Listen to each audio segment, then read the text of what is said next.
Mobile पहले silent पे डाल लें।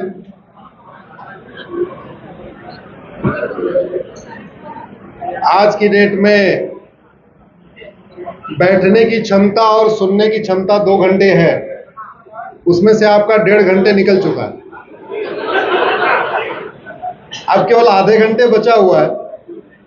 हाँ, पहले 3 घंटे की फिल्म बनती थी, आजकल 2 घंटे की फिल्म बनती है। ये साइंटिफिक तरीके से माना गया है कि आज की डेट में 2 घंटे से ज्यादा कोई न सुन सकता, 2 घंटे से बैठ सकता है। आप अपने घर में अपने सोफे पर 2 घंटे नहीं बैठ सकते, तो यहां तो सीधे खड़ी कुर्सी है।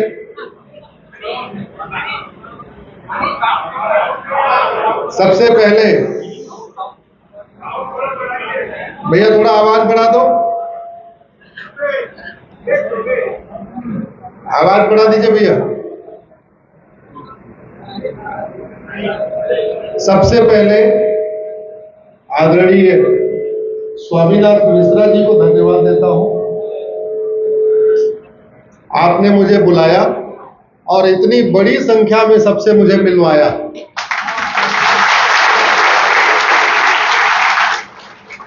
आप सम्मेलन नहीं करते तो मैं आता नहीं तो मिलता कैसे। और यहाँ जो मुझे वाइब्स मिल रही है, जो मुझे यहाँ वाइब्रेशन मिल रही है, ऐसे लगता है अपने घर में बैठा हुआ हूं आज। सबसे पहले संस्था को धन्यवाद देता हूं, बधाई देता हूं। पिछले 13 वर्षों से आप लगातार कार्यक्रम कर रहे हैं। आदरणीय रविंद्र सिंह जी, स्वामीनाथ मिश्रा जी, संजय शुक्ला जी, KR सिंह साहब, रमेश सिंह साहब, अजय सिंह जी, अविनेश सिंह जी, मनीष सिंह जी, राजेश सिंह जी, आप सबको मैं प्रणाम करता हूं। सामने बहुत बड़ी संख्या में हमारे सामने जो बैठे हैं, जो हमसे बड़े हैं उनको प्रणाम करता हूं, जो हमसे छोटे हैं उनको अपना स्नेह भेंट करता हूं।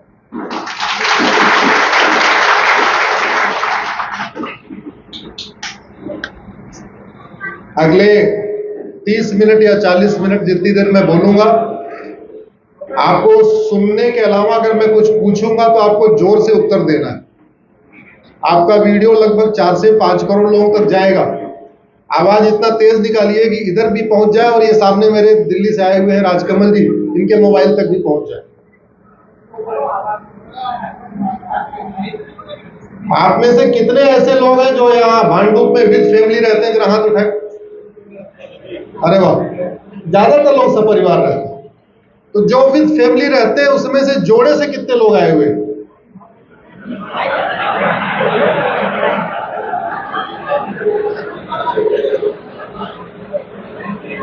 आप मंदिर भी अकेले जाते हैं क्या? तो यहां अकेले क्यों आ गए? आप अकेले आए हैं, आपने बहुत बड़ा पाप किया है। हमारे कार्यक्रम में आगे से अकेले मत आइएगा, क्योंकि आवाज कम आ रही है।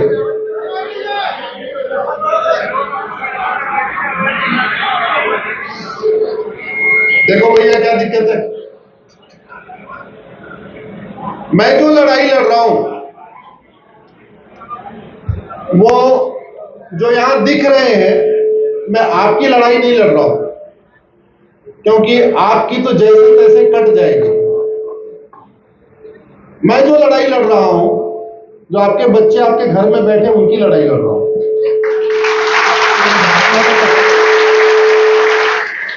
तो जिसकी लड़ाई मैं लड़ रहा हूं, जिसको बचाने के लिए मैं लड़ रहा हूं, अगर उस बच्चे को ही न पता हो कि उसके सामने क्या क्या खतरा है, आगे क्या क्या आ सकता है, तो फिर फायदा क्या होगा? आगे कम से कम मेरे कार्यक्रम में आप लोग अकेले बिल्कुल मत आइएगा। आपके घर में अगर कोई 14-15 साल का बच्चा है तो उसको ले आइएगा, उसको पता होना चाहिए, क्योंकि उसको स्कूल में इतना झूठ पढ़ाया जाता है कि वो सच्चाई से दूर है। जैसे स्कूल में पढ़ाया जाता है मजहब नहीं सिखाता आपस में बैर रखना, ये पढ़ाया जाता है। पूरी दुनिया में लड़ाई किसकी है? मजहब। और हमारे यहाँ क्या पढ़ाते हैं? मजहब नहीं सिखाता आपस में। बांग्लादेश में किसकी लड़ाई हो रही है? 1990 में क्या हुआ कश्मीर में? 1947 में भारत किस लिए बटा? सीरिया में किस लिए लड़ाई हो रही है? यमन में किस लिए लड़ाई हो रही है? अरे पूरी दुनिया में लड़ाई मजहब की हो रही है, और हमारे यहाँ झूठ सिखाया जाता है मजहब नहीं सिखाता। आप उसमें भर रखते।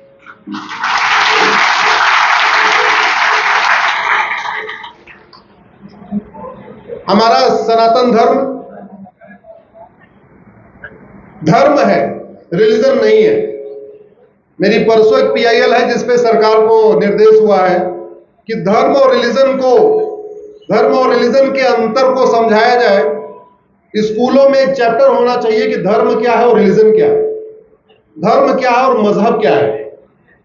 धर्म और रिलीजन में उतना ही अंतर है जितना जमीन और आसमान में अंतर होता है। धर्म जोड़ता है, रिलीजन तोड़ता है। बेसिक अंतर यह है, धर्म सबको जोड़ता है और मजहब सबको। मतलब किसी आप मजहबी व्यक्ति से पूछ लीजिए कि गांधी जी जन्नत में जाएंगे कि जहन्नुम में, तो सीधे कहेगा गांधी जी जहन्नुम में जाएंगे। क्यों? क्योंकि उन्होंने मजहब कबूल नहीं किया। बेसिक फैक्ट आपको बता।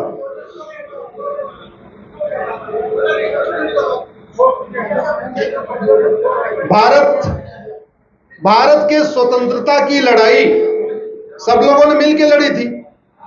तो गांधी जी ने वर्तमान भारत आजाद कराया था या बांग्लादेश पाकिस्तान भी आजाद कराया? पूरा कराया ना। फिर 2 अक्टूबर भारत में क्यों मनाई जाती है गांधी जयंती, पाकिस्तान बांग्लादेश में क्यों नहीं मनाई जाती? भगत सिंह, उनका जन्म वर्तमान पाकिस्तान में, फांसी कहां हुई? वर्तमान पाकिस्तान में। शहीद दिवस कौन मनाता है? हम लोग। पाकिस्तान में भगत सिंह का शहीद दिवस मनाते हैं क्या? नहीं। क्यों? मजहब ही सिखाता है आपस में बैर। आप उठा के देख लीजिए, जितने भी स्वतंत्रता संग्राम सेनानी थे उसमें से जो पाकिस्तान में जिनका जन्म हुआ, पाकिस्तान में जो इनकी मृत्यु हुई, उनकी भी वहां पे जयंती और पुण्यतिथि नहीं मनाते, हम लोग मनाते। अनेकों लोग थे। भगत सिंह तो मैंने एक नाम ले लिया, ऐसे अनेकों नाम ले। हाँ, वहां जिन्ना की जयंती और जिन्ना की पुण्यतिथि मनाई जाती है, गांधी जी की जयंती और गांधी जी की पुण्यतिथि नहीं मनाई जाती। दुनिया में 1100 रिलीजन है, लेकिन नारी की पूजा कहां होती है? केवल। बाकी 1099 रिलीजन में महिलाओं को पूजा योग्य तो छोड़िए, महिलाओं को प्रेयर का भी उतना राइट नहीं, इक्वल राइट नहीं है। हमारे यहां जो कॉन्सेप्ट है वो दुनिया में है ही नहीं है। हम कहते हैं गृहिणी। गृहिणी मतलब गृह, मतलब गृह का ऋणी। गृहिणी, गृह ऋणी, जिसका पूरा घर ऋणी हो उसको क्या कहते हैं?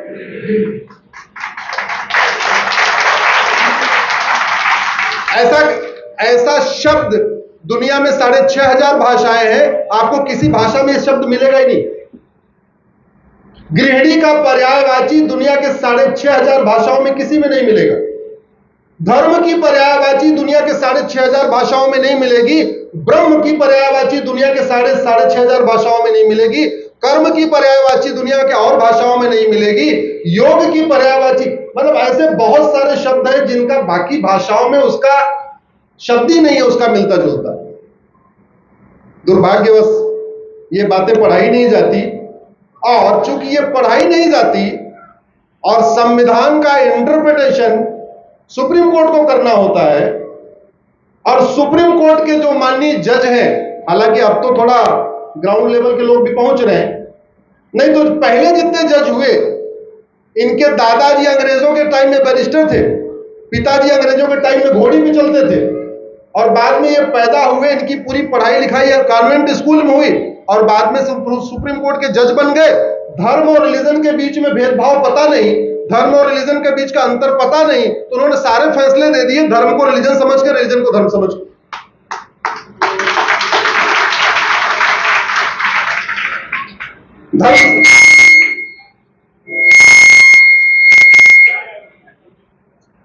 धर्म सिखाता है वसुधैव कुटुंबकम, धर्म सिखाता है नारी तु नारायणी, धर्म सिखाता है यत्र नारस्ति पूज्यते रमन्ते तत्र देवता, धर्म सिखाता है सर्वे भवन्तु सुखिनः सर्वे सन्तु निरामया, धर्म सिखाता है सर्व मंगल मांगल्ये शिवे सर्वास्य अधिके, और धर्म सिखाता है धर्म की अधर्म का प्राणियों में विश्व का।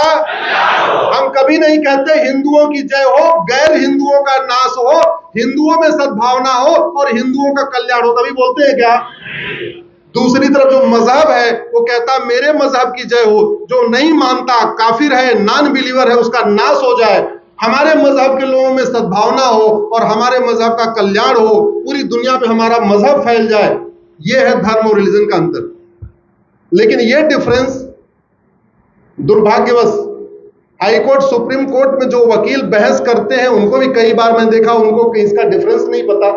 अब जो बहस करने वाले को पता, न फैसला देने वाले को पता, तो जो फैसला आता है उल्टा सीधा हो जाता है, धर्म का रिलीजन, रिलीजन का धर्म हो जाता है।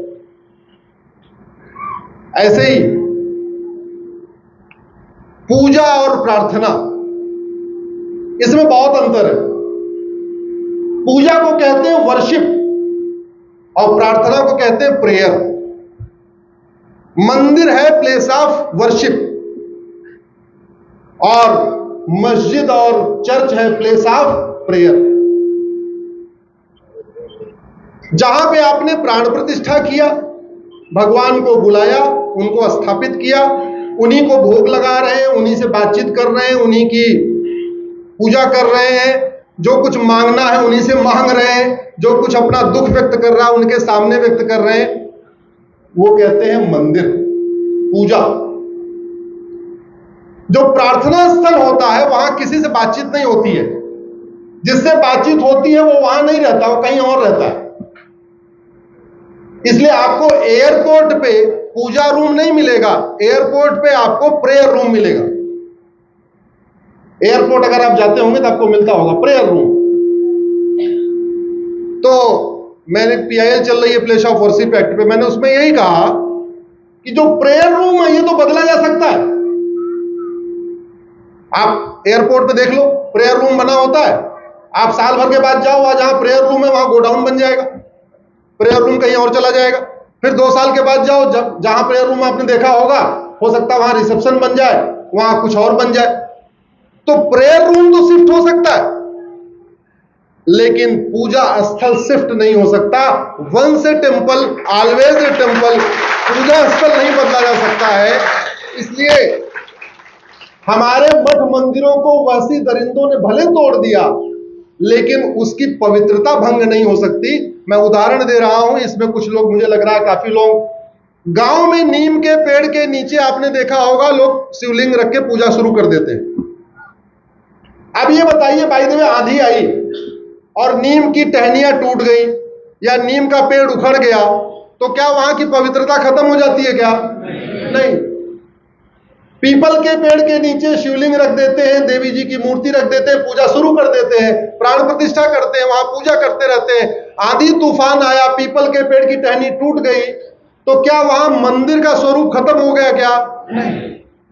ऐसे ही चाहे वो काशी हो, चाहे मथुरा हो, चाहे भद्रकाली हो, चाहे भोजशाला हो, चाहे अटाला हो, जितने भी हमारे मठ मंदिर हैं, वैसी दरिंदों ने उनका गुंबद भले तोड़ दिया, दीवालें भले तोड़ दिया, उसके ऊपर कुछ ढांचा और भले बनवा दिया, लेकिन चूंकि हमारे पूर्वजों ने विसर्जन नहीं किया था वहां पे, तो वहां के मंदिर की पवित्रता एज इट इज रहेगी।